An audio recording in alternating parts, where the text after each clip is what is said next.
was driven out. 3 days before the general election, and God is talking to the Prime Minister, while the party chairman is doing everything he can to stop the Prime Minister from talking to the public. BBC Two's Screenplay stars Richard Wilson and Derek Jacobi in Mark Lawson's political satire, The Vision Thing.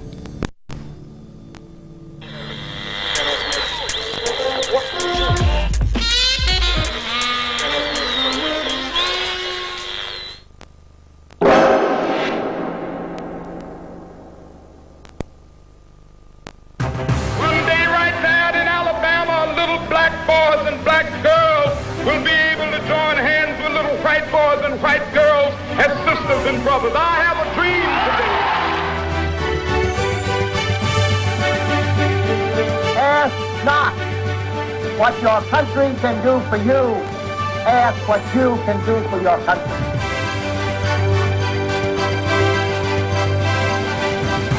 Hundreds of thousands of our young people are being ruined through enforced idleness. It is time to tackle this problem with courage and with vision.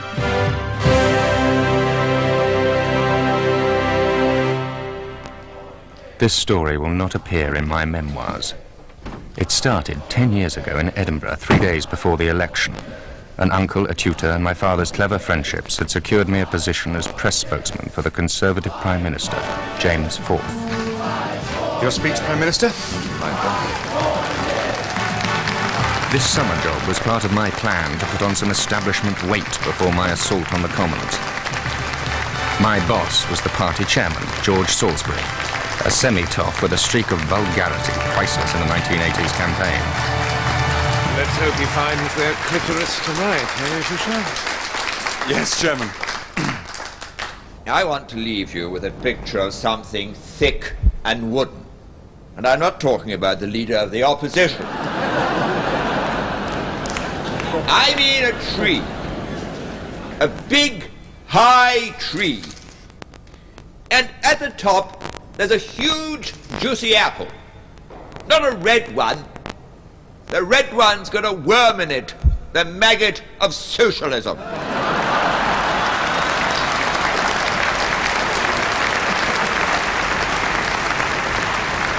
bright blue apple. Britain is that tree. The apple is prosperity. And we need to climb and reach. Climb and reach.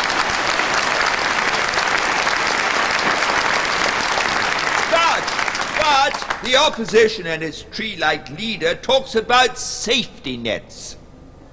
People might fall, they say. Well, if they fall, they fall. We are the party of climbers. Ladies and gentlemen, climb with me.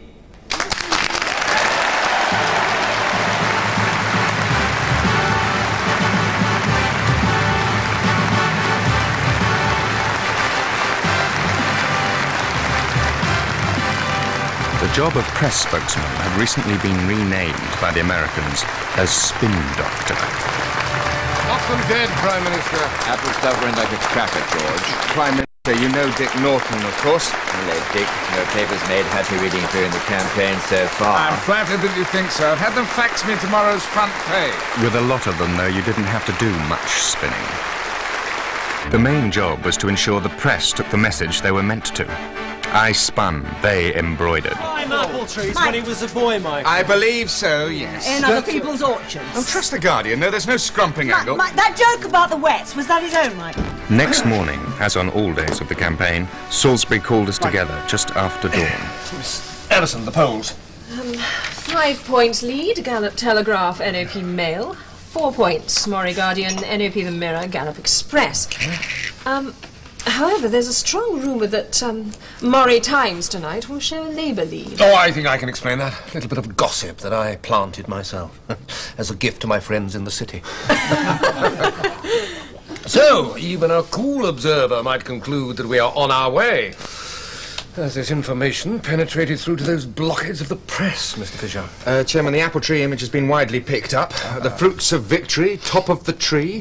The Guardian, fourth stretches a point on prosperity. And the Mirror, Tories' rotten apple. Cheeky lefty buggers.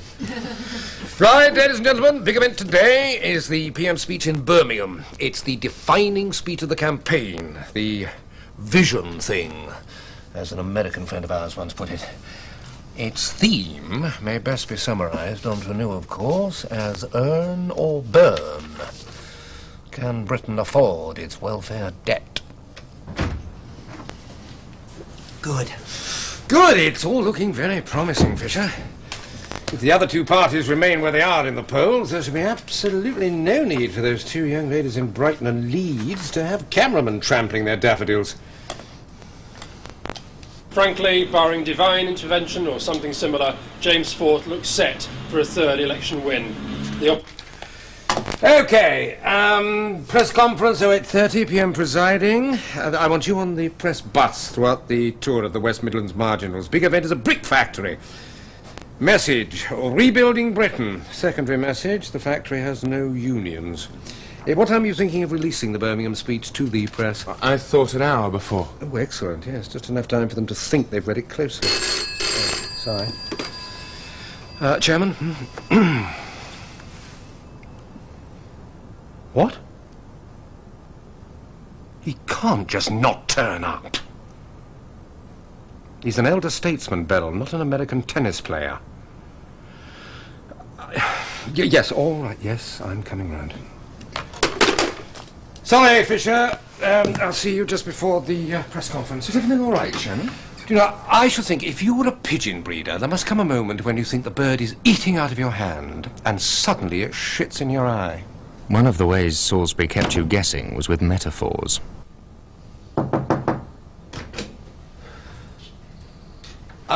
Prime Minister.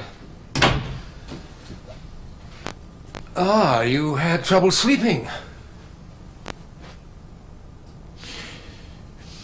In a way, George, in a way.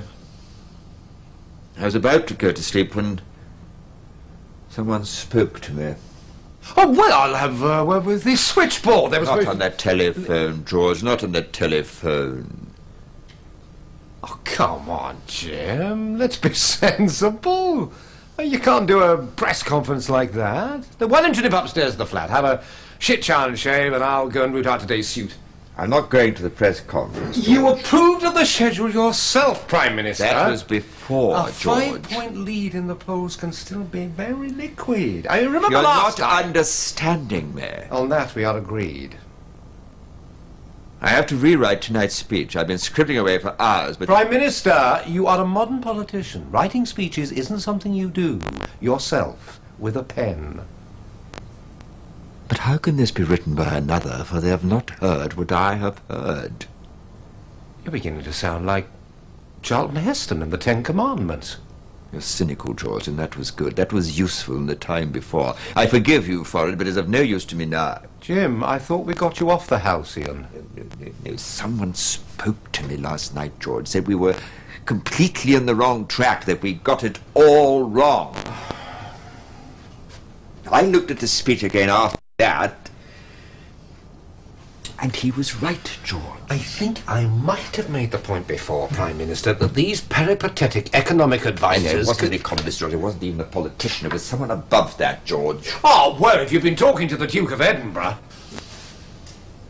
Just listen to what I was told, George.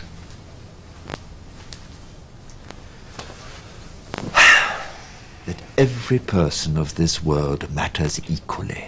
That there are hungry to feed and homeless to house. That we must nurture the planet as we would nurture a child. That we must unite and not divide. Prime Minister, I wonder if we need to be offering quite so many hostages to the Liberal wing of the party at this stage in the campaign. If we Let were me losing... tell you the story, George. Doubting George. Last night when we got back from the rally in Edinburgh, I was sitting alone here looking at tonight's speech before I went to bed when... Try and take that skeptical expression off your face, George. When the room was filled with a curious luminance.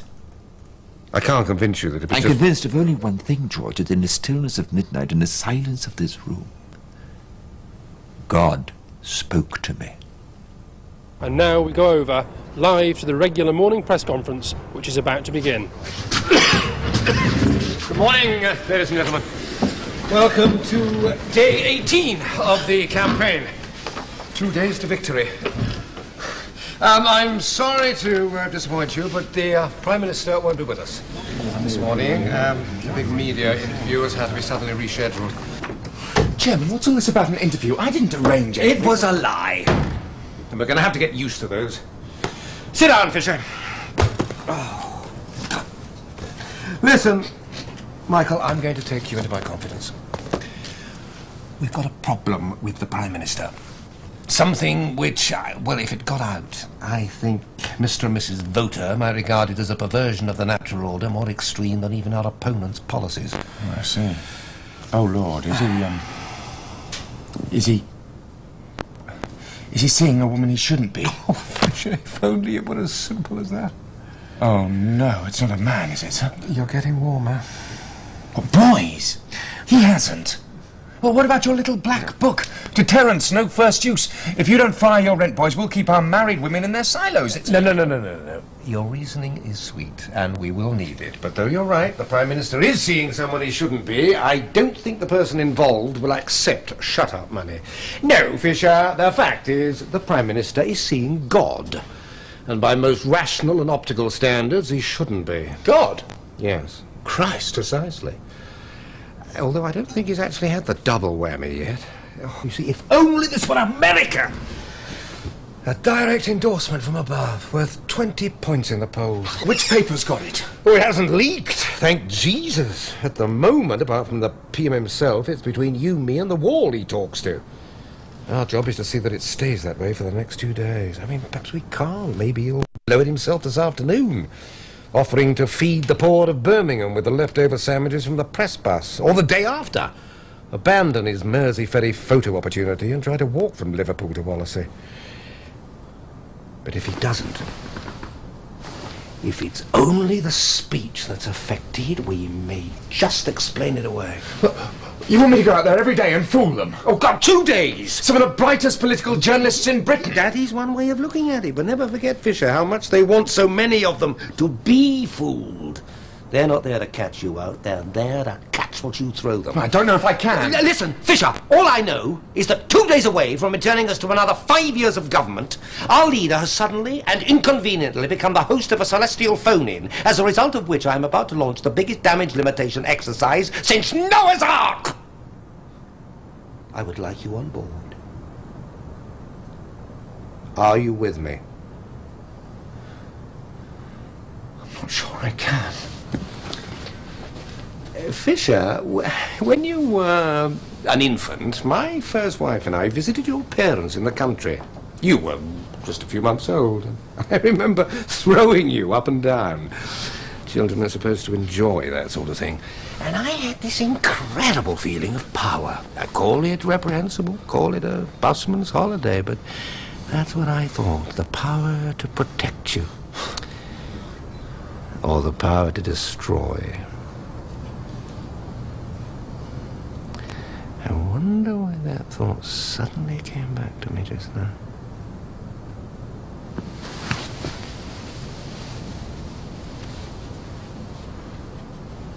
Well, you're always very good to me, Chairman. Clear to leave in 30 seconds, Prime Minister. Yes, right. Forgive me, Prime Minister, if I appear to be treading on your Privy Council terms, but what does God actually sound like? Well, George, it sounds like... This may seem funny, but I've always thought that God would sound somehow like Alistair Crooke, but he doesn't. He sounds like, well, Nelson Mandela. Are you saying God is black, Prime Minister? It might be wise to remember 2 members of the Cabinet also serve on the General Synod. Well, no, I don't mean colour necessarily. I mean the dignity, the sense of being at the heart of things. Ah, yes, well, he would have been, wouldn't he? Prime Minister.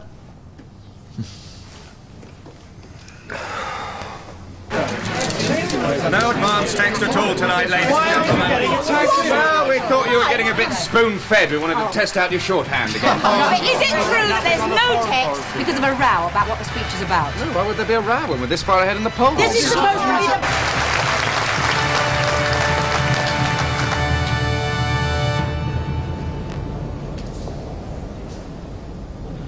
My dear people. What happened to Madam Chairman?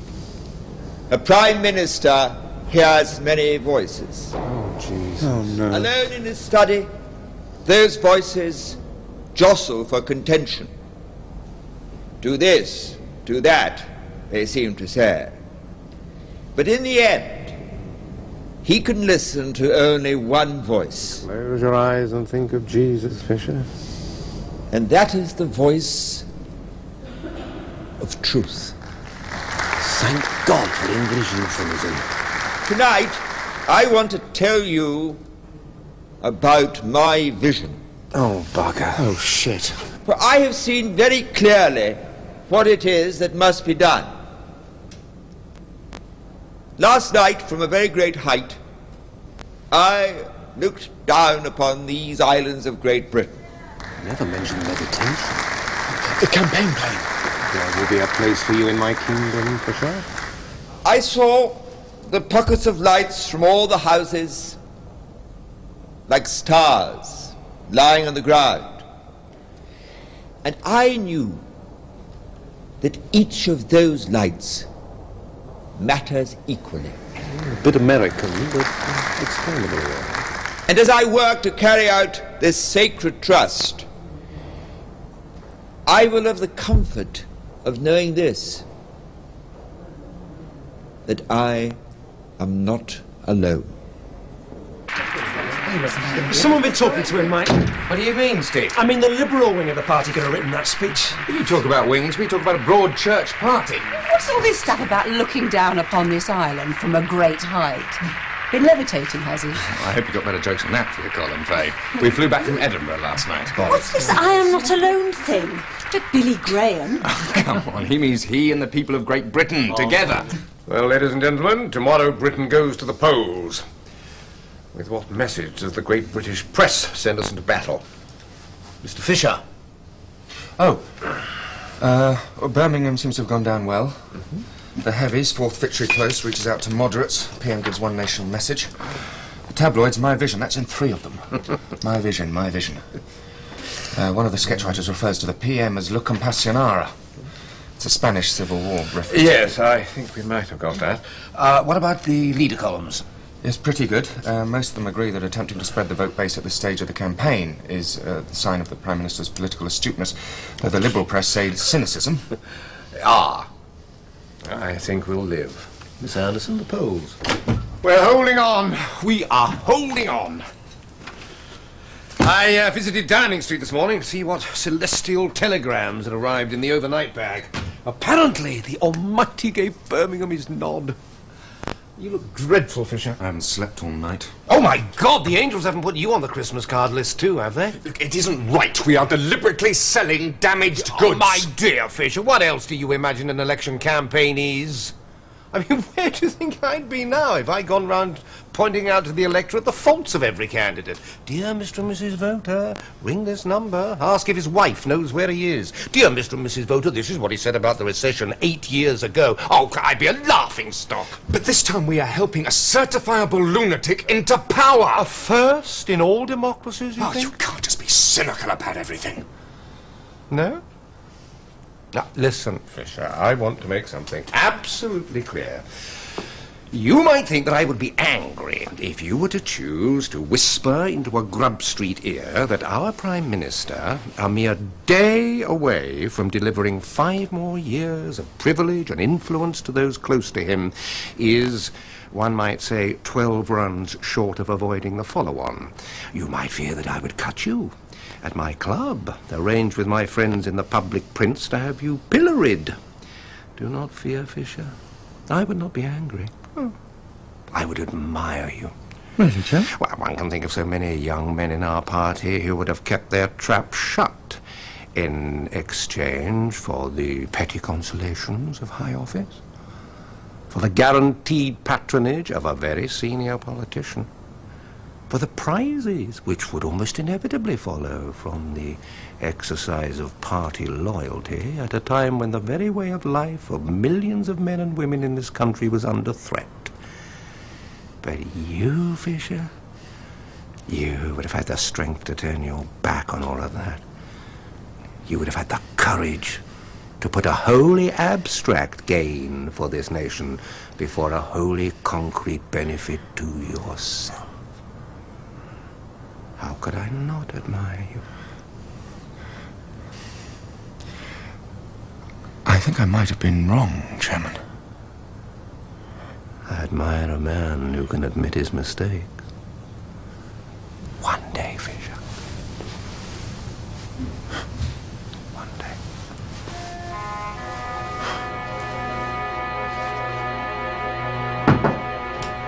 Prime Minister, Mr. Norton for the interview. Dick. Did you enjoy our editorial this morning, Prime Minister? I read it. I felt it a little political. Political? The Prime Minister means that he's been trying to stress a tripartisan approach to the problems of our nation. Yeah, I noticed that. Hope you're not going soft on us, Jim. I shall want some red meat for the readers on the way to vote tomorrow. You have an hour for the interview, Mr. Norton.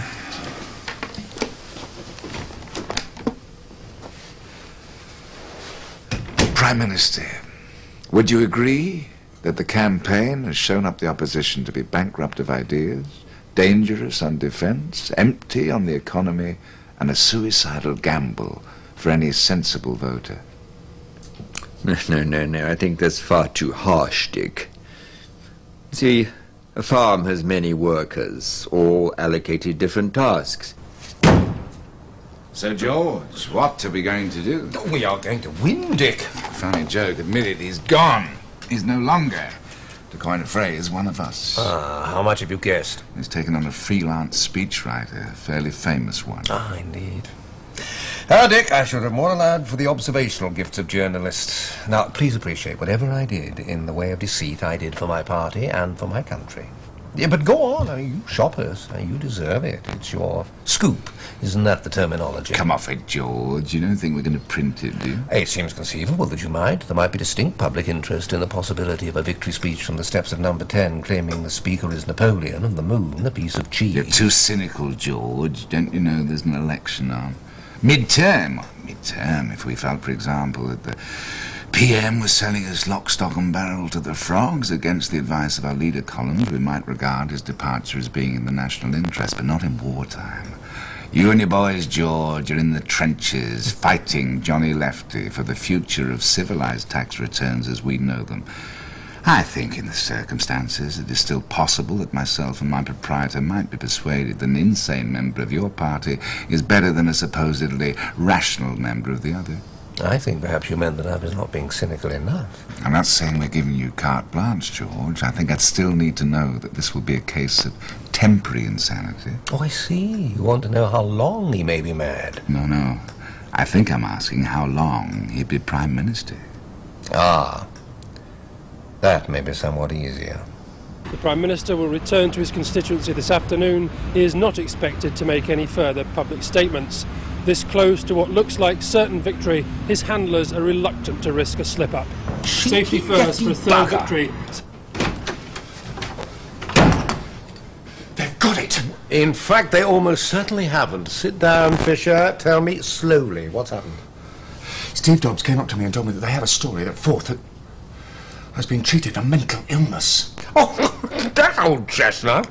That has been around for at least 15 years. In fact, I think I may even have spread it myself when I was on the other side in the leadership contest.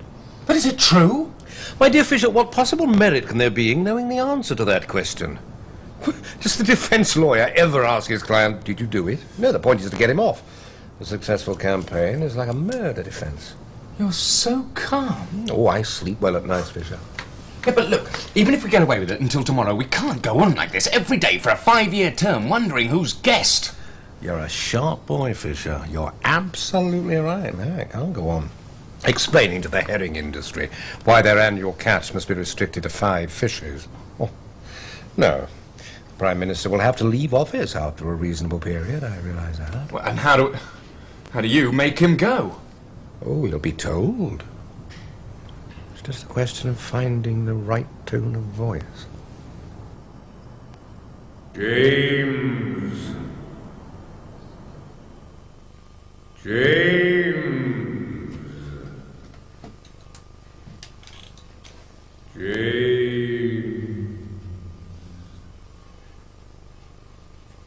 James, listen very carefully.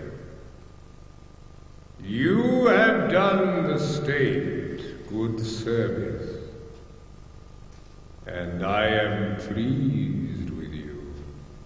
Lights just come on, Mr. Fisher. Can't be anybody with him because no one's got in there. Must be a phone call. Okay, I'll wait. Tomorrow, victory shall be yours. A great victory.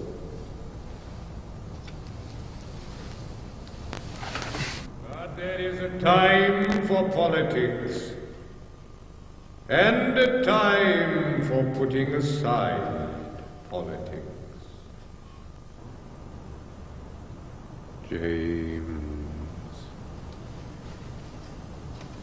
James,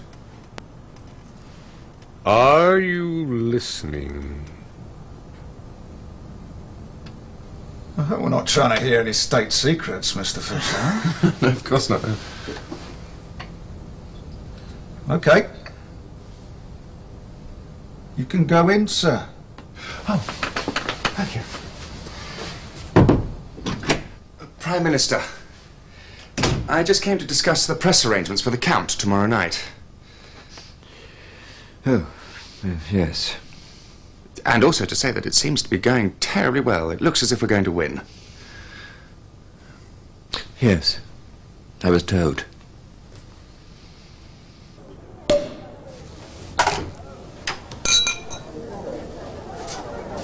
Ah, Prime Minister. I thought we might have a private drink before going downstairs. To the party. Party in two senses, eh? Congratulations. Eh? The projections are for a majority of 45.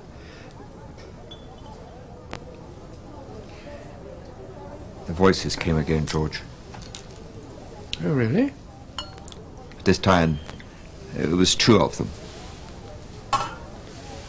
One last night, the same as before, warning me to turn from division to harmony, that the planet is as fragile as a child. Well, what you said at Birmingham got a very good write-up in the press, Prime Minister. But also during the day, a second voice. Almost the same...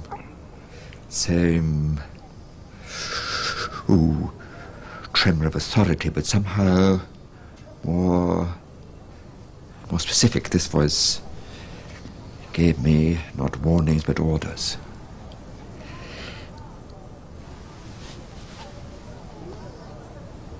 Don't record your conversations to you, George, like Nixon. Nixon was mad, Prime Minister.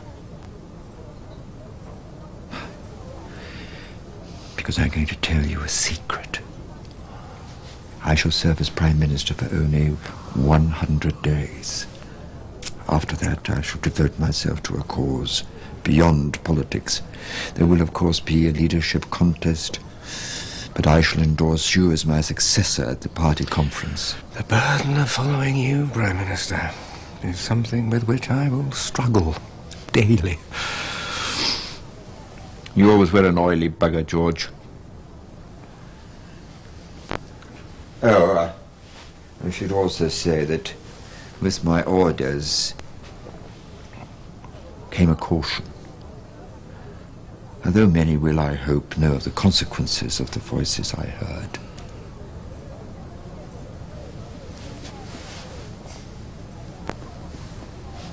No one must know of the circumstances.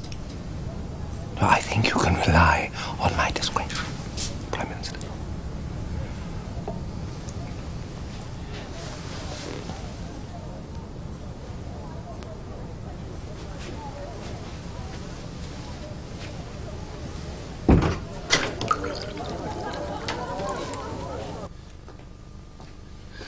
Congratulations, Mr. Salisbury. Yes, you're stuck with us for another 5 years, I'm afraid. Oh, it's better than paying taxes, isn't it?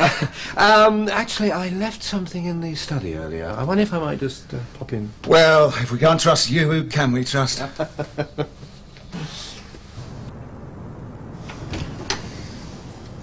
Ah, Fisher. Well, now the campaign's over, you're technically redundant, aren't you? I suppose I am. I thought we might talk about finding you a permanent job in the hierarchy. That'll be my gift to you. Mind you, there'll be no top-ups after that. You're alone on the greasy pole. It wouldn't help either of us for you to become known as my boy. Yesterday, I heard the voice of God. Oh, not you as well, Fisher. And you know, George, I'd wondered ever since Sunday school what he might sound like. Like thunder, like an angelic throng. But you know what he really sounded like? He sounded like you. Ah.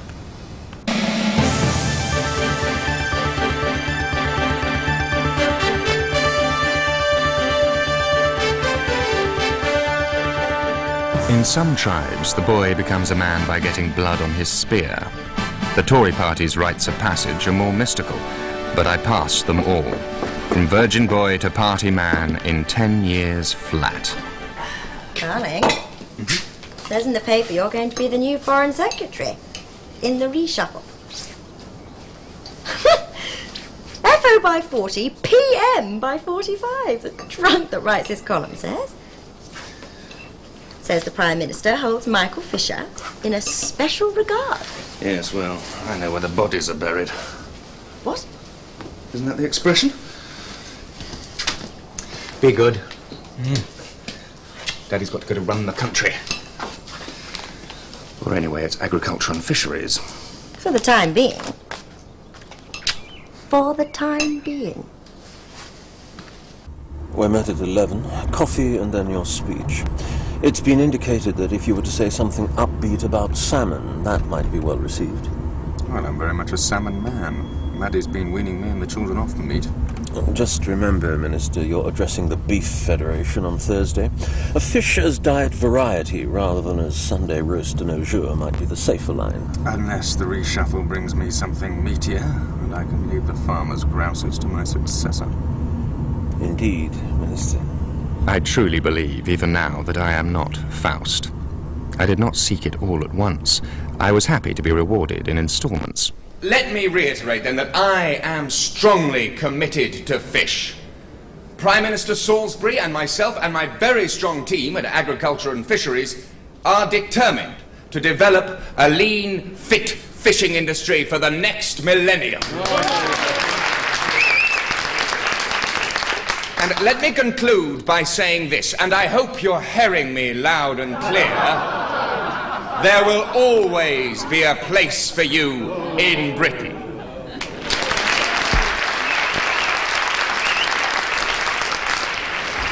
Are you absolutely sure those fish puns weren't a little de trop? You're to speak to number 10 at once, Minister. I think it may be good news. Hello, Fisher here?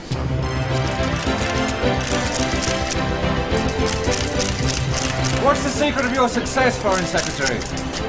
Well, the support of Maddie and the children, obviously. But beyond that, I think the most important thing for a politician is that he should have a vision. Until that point, my career had moved so smoothly that I thought the greasy pole was just the Foreign Office nickname for Lech Wałęsa. Salisbury was still king, but the party and press were talking about heirs. Ah! Oh, no, please don't rise, Sir Richard. Good of you to come. Oh, Prime Minister, the debt is mine. I enjoyed that piece, knocking the shit out of the latest conspiracy twaddle book about forced resignation. Paranoid buggers, why can't they believe what they're told? It's like my rivals are beginning to talk about why I get so many PM interviews. They're beginning to think I know where the bodies are buried or something. Yeah, well, you always knew how to handle a scoop, Dick. I would never fob you off with just a knighthood. Well, go on, ask me anything. An intriguing reshuffle, Prime Minister. I'd like to start with Michael Fisher, the youngest Foreign Secretary in history. People are saying you've picked him out as your successor when you eventually step down. Well, whether a man becomes Prime Minister or not depends on many things. Very many things. Certainly, though, I knew from a very early stage that Michael and I were on the same wavelength.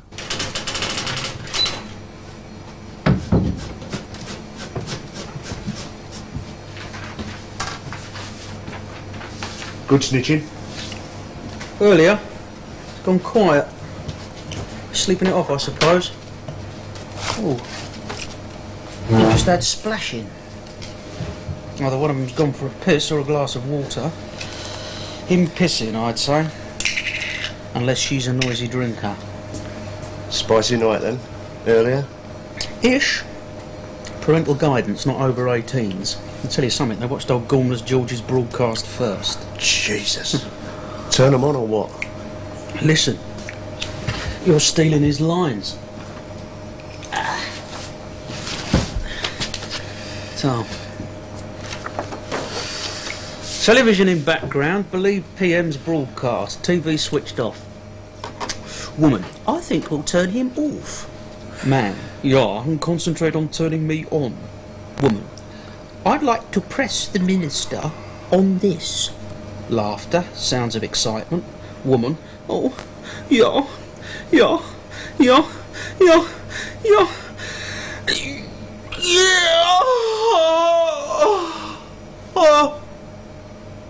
Posh bent then? Well, he's a Privy Councillor.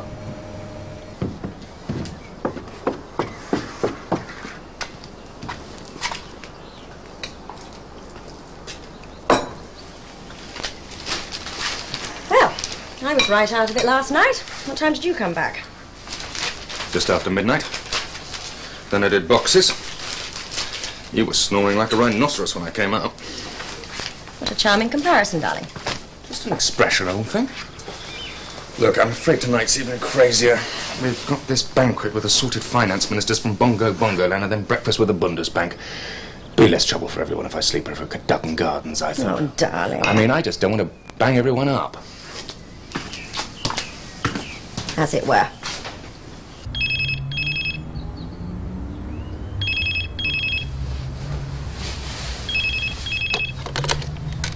Yes? Oh. No, you haven't got me up.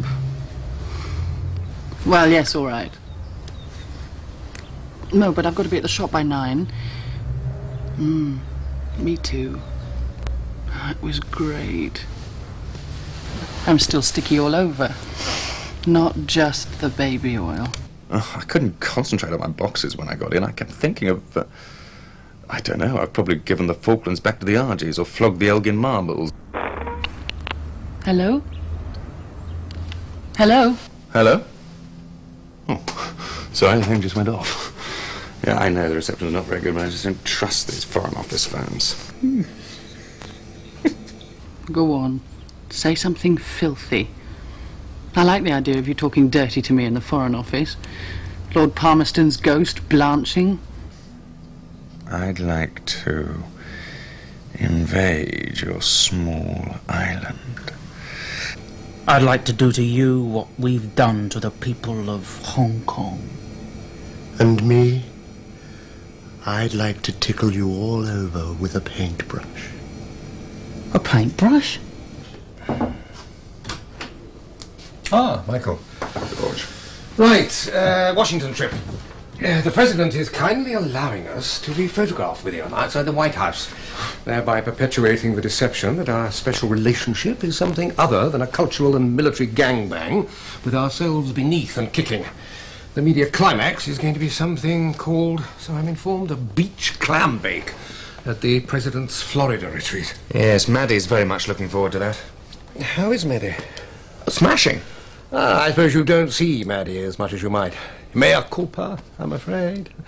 I see that, burdening a young family man, and a very charming family, as his election leaflets attest, with the Foreign Office. But then a politician has to juggle these two things. Family, work. My own children are gone on the streets. But you have to juggle these two things. No time for anything else. Are you getting at something, George?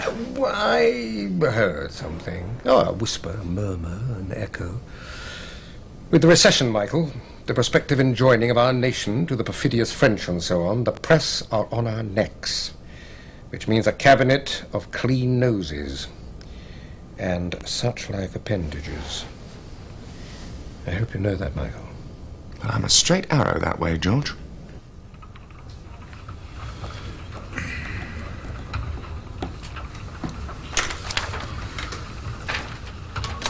I've looked at Pongo's piece, Michael Fisher, Advanced Rah-Rah for the Washington trip, 20 things you didn't know about F.O. Whiz-Kid Fisher.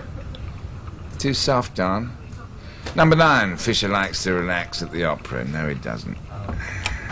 9, public schoolboy Fisher still enjoys Nob's hobbies like champagne, smoked salmon, nights at the opera. Don't you know there's a class war on Travis? Okay, I'll rough it up. Of course, Pongo's had to leave out the best bit. Like? The wallpaper stuff. The what? He's nobbing this girl. Interior decorator. Only he's giving her some, interior decoration. According to Commons gossip, anyway. Tall, thin piece. Pipe cleaner chic. Runs this business called Wallflowers. Bit of a joke, that, because she's never gone short, by all accounts.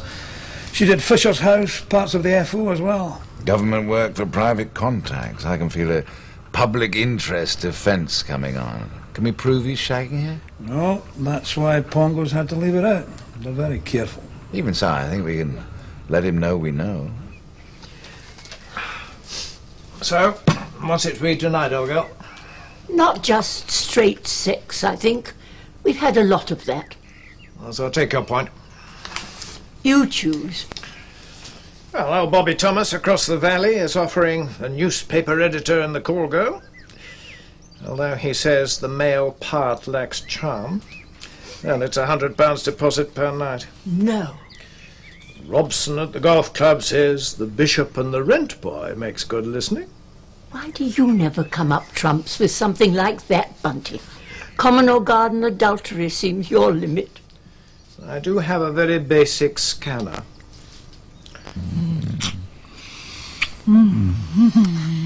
Happy anniversary, darling. 2 glorious years. Oh!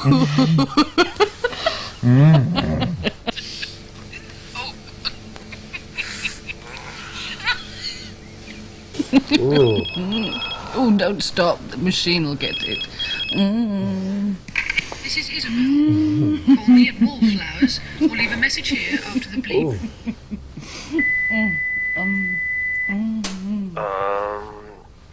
Good evening. This is Bat Prender at the Foreign Office. The Minister left this number. Hello, it's Fisher. Has something come up? I just felt you ought to know, Minister. The Journal. 20 things you didn't know about F.O. Whiz-Kid Fisher. No, largely sound. Very sound. Except number 10, quote, as one of the youngest ever Foreign Secretaries, Fisher has brought a new broom, or should we say brush, to the stuffy Foreign Office. His decorative friend, top folks designer Isabel Vine, 26, was brought in to give a new lick of paint. Lick is in bold print, Minister. A new lick of paint to Fisher's office. Stunning Isabel had designs on the Minister's private quarters, and he had admired her brushwork. Brush is in bold print, Minister. And he had admired her brushwork since she decorated the plush £250,000 London home, which Fisher shares with Maddie, his fiercely loyal wife, and their young children. I mean, look at the number they chose. 20 things you didn't know, and which one is it number 10? Number 10? It's as if they were taunting me. We know, and because we know, you'll never get what you've always wanted. You told me you'd got what you always wanted. So, no word from the F.O.? No, and they'd have the first edition by now. I mean, this is what's not quite right about Fisher, in my opinion. He could have called, he could have said, look, Dick, man to man, dick to dick. I know I've been putting it where I shouldn't, but it's over. I love my wife. God save the Church of England. And I see you all right for exclusives next time there's a war on. But you see, it's to them and us. Escalation? Tonight, was it? Shot across his bows. Isn't that what they say at the Foreign Office? Here we go.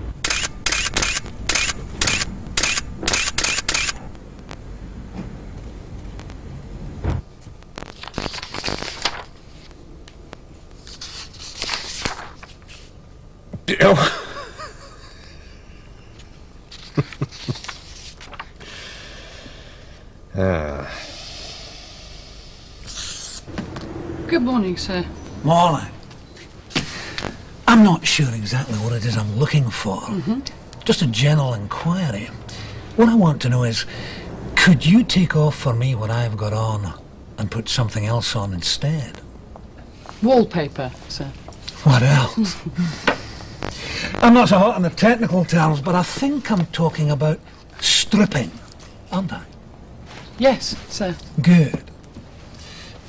Do you use a roller or a sponge? Excuse me. Got it, Chief. The Minister and the stripper. The Press Complaints Commissioner's got us on good behaviour.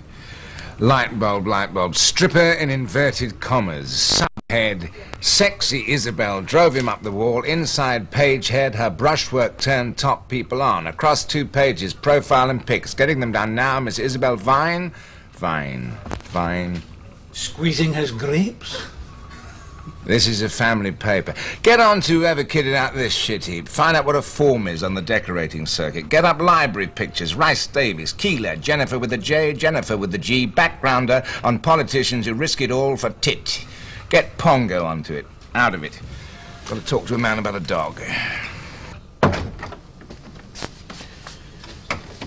Foreign Secretary, the editor of the Journal is trying to contact you. About this morning's... About a story he says they're planning to print. Really? Oh, perhaps I'd better. And, Bat Prender, get on to the Solicitor General, will you?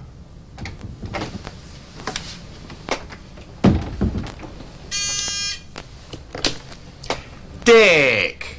I haven't spoken to you since Jeffrey's party. Really? Look, I think someone's flying a kite for you on that one, Dick. I do know of her. She decorated our family home. Maddie and I were very happy with what she did. Listen, Mike. Maddie won't be very happy with what you and Miss Brushstrokes did after.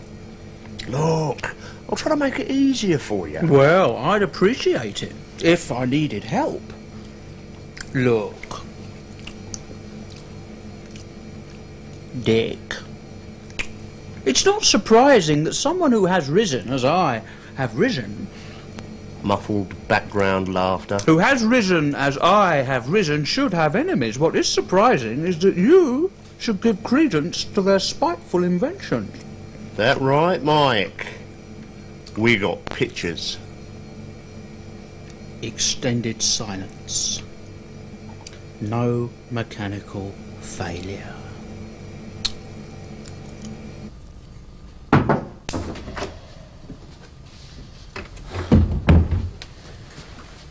Miss Vine is trying to contact you. She says she usually uses your direct line. Well, I can't talk to her. Very well. But if you take this course, the next question would have to be whether the lady can be contained.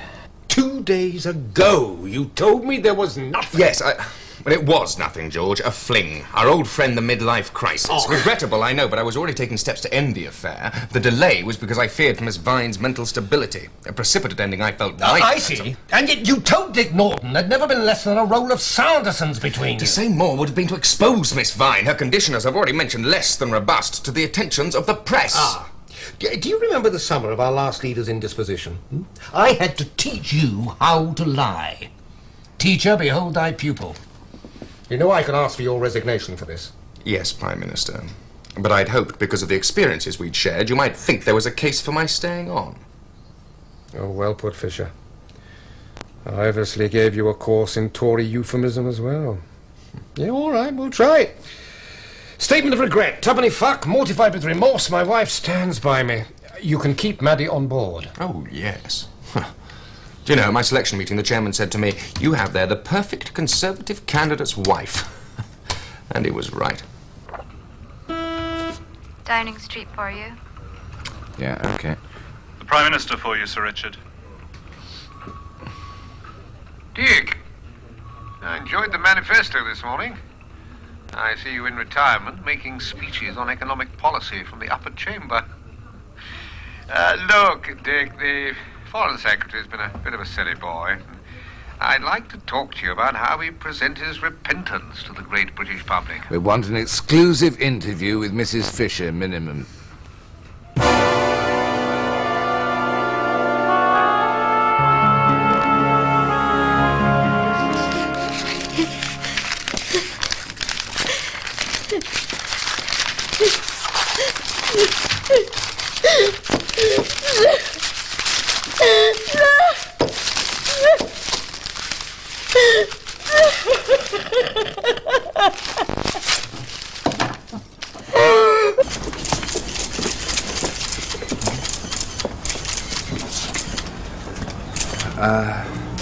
This relationship was a brief and foolish excursion, and I profoundly regret it. I am also deeply and bitterly ashamed of the pain which I have caused to my wife and children. I am acutely aware that I do not deserve the love and forgiveness which Maddie has shown to me.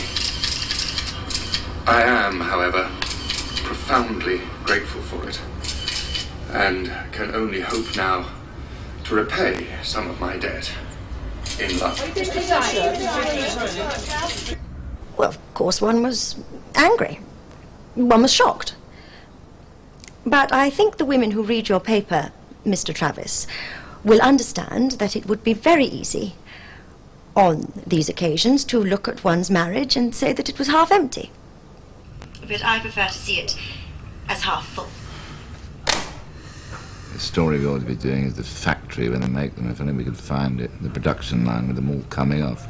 I stand by my husband, I stand by my husband.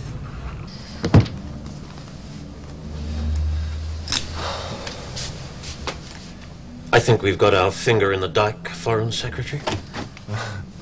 Yes. Slug. Shit. Small prick. Shitwit. Bollock brain. Liar. Hypocrite. Miss Vine. There. You like dirty phone calls, don't you? How do you like that one? Look, I can understand you're being angry. Can you? Oh, don't worry, Michael. I'm not going to sell my story to the papers if that's what you're worried about. Bless you. It's not because of what I think about you. It's because of what I think about me.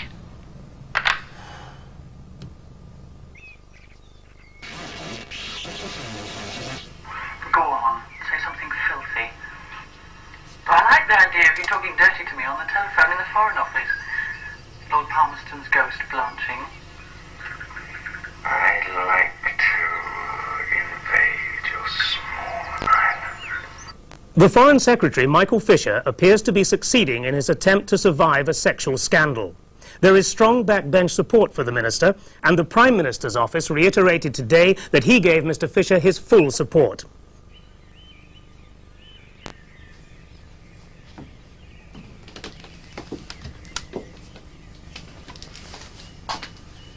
Anything in the air, Bunty?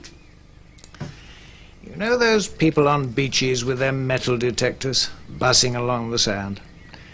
Oh, usually they pick up pennies. Sometimes a belt buckle if they're lucky.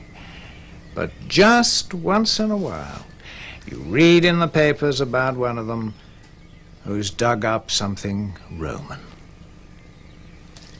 Well, I think we've just found something Roman.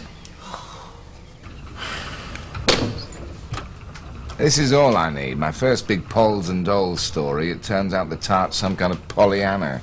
I shall bear my pain alone. The way things are going, I don't reckon the story's got more than another day in it. Maybe it has. This bod from Cheltenham keeps ringing in.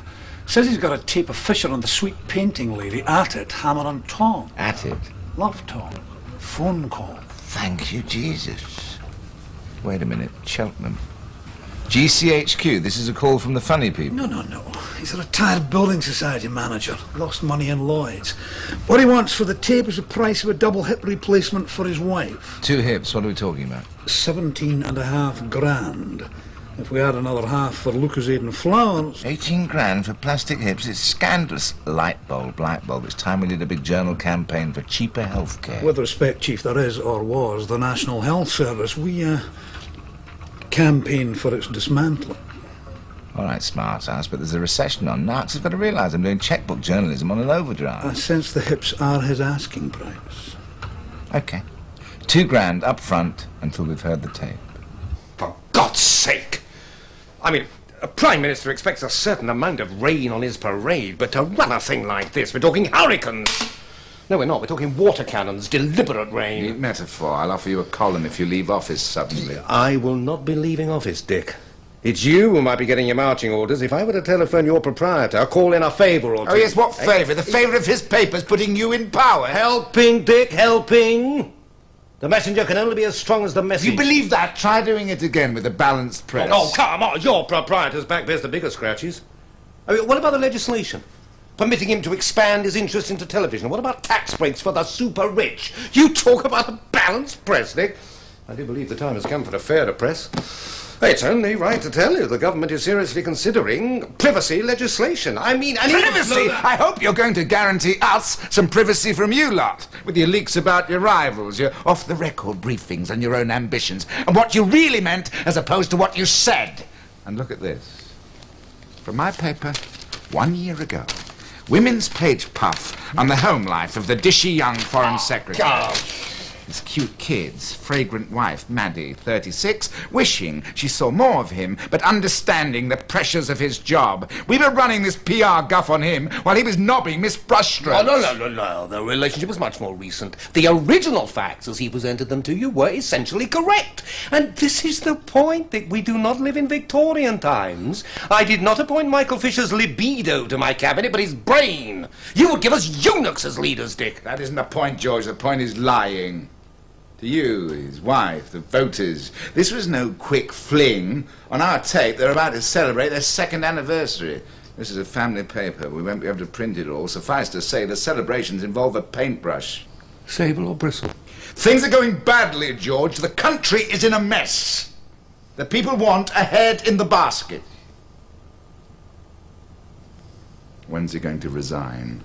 Prime Ministers decide their cabinets, Dick, not tabloid editors. The Foreign Secretary will not be resigning. Oh? Let's have a bet. Should we? I just don't see why I should go. Because of politics, Michael. It's the occupational hazard of being a politician. We need a body off the sledge.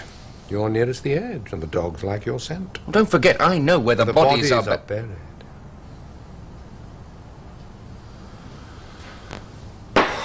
It's just the principle of the thing. It's as if we're becoming a nation of eavesdroppers. I often think it's a good job everyone wasn't recording everything during that first election. That's what you think? Oh, God. Well, I know what you thought, Fisher. That though we were not equal in status, at least we were in information. I blab, you blab. But power doesn't work that way. You need to keep your side of the seesaw lighter. Now, suppose you were to spread some blather about a plot to remove my predecessor. Well, what do you have? Memories? I have records.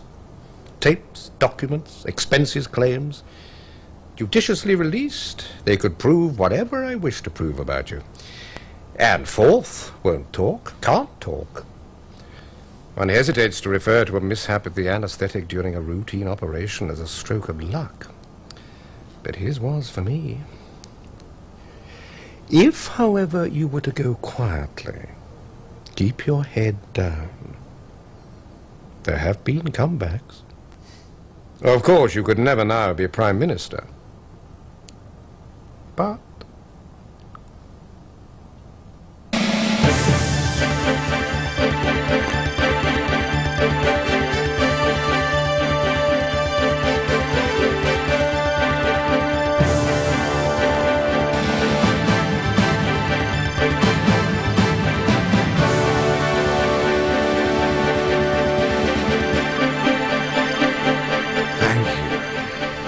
another excellent and exclusive interview, Prime Minister.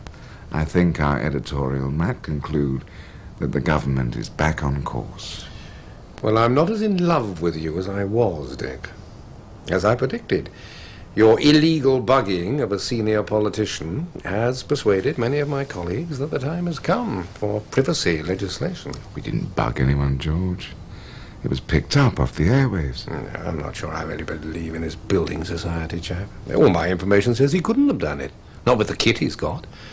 I mean, portables, fair game, but the girl was on a landline. Shit. Our man has practically got GCHQ in his back garden. It must have been the funny people. The only funny people it was were you lot. Here's to the Journal. I've been wondering if I oughtn't to ring them again. There's something rather odd. That call I recorded, they're talking as if they hadn't a care in the world, except for each other. But it was the night before the stories were printed. Now, I didn't know that then, but according to the papers, Fisher did. He'd been tipped off that afternoon. So he wouldn't have talked to her like that only a few hours afterwards. I'd let it go. They might try to get a discount.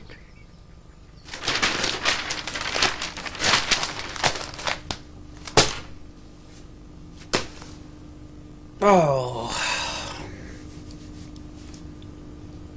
Bit of a loose end then. What should we do now? How about a game of conspiracy theories? I was hoping you might say that. I'll bid.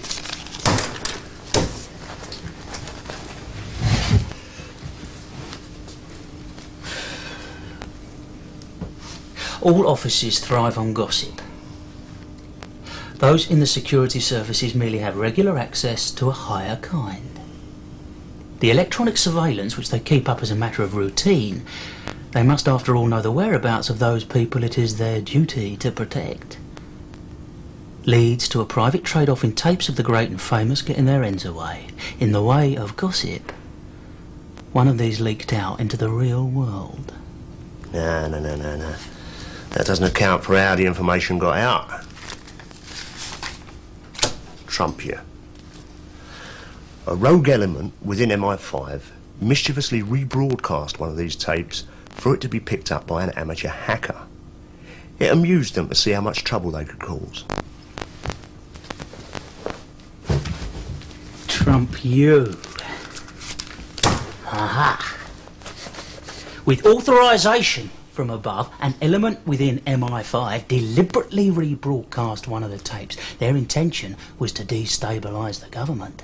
Their motivation was the efforts of the present administration to reform and open to public scrutiny the security services. Trump, you. The present Prime Minister ordered the surveillance of his Foreign Secretary's site and his security risk. He further authorised the leak of this private conversation.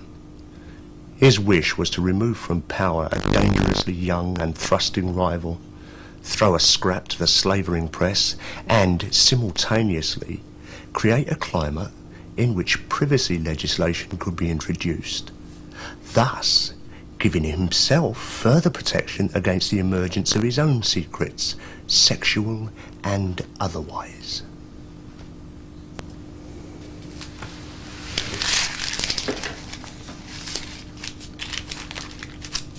All right, you bastard, I quit.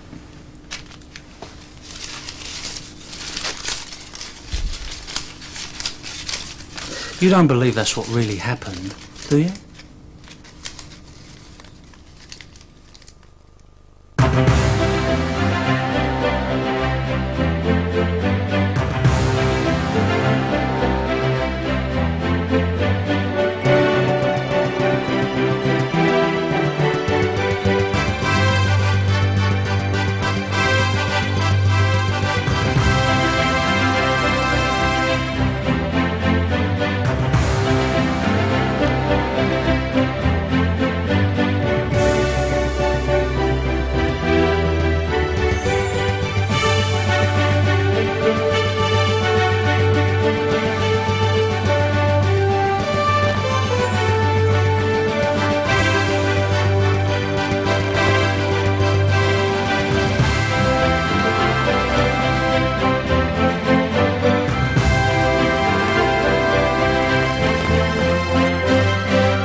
This is Michael Fisher saying welcome to Mozart in the Morning.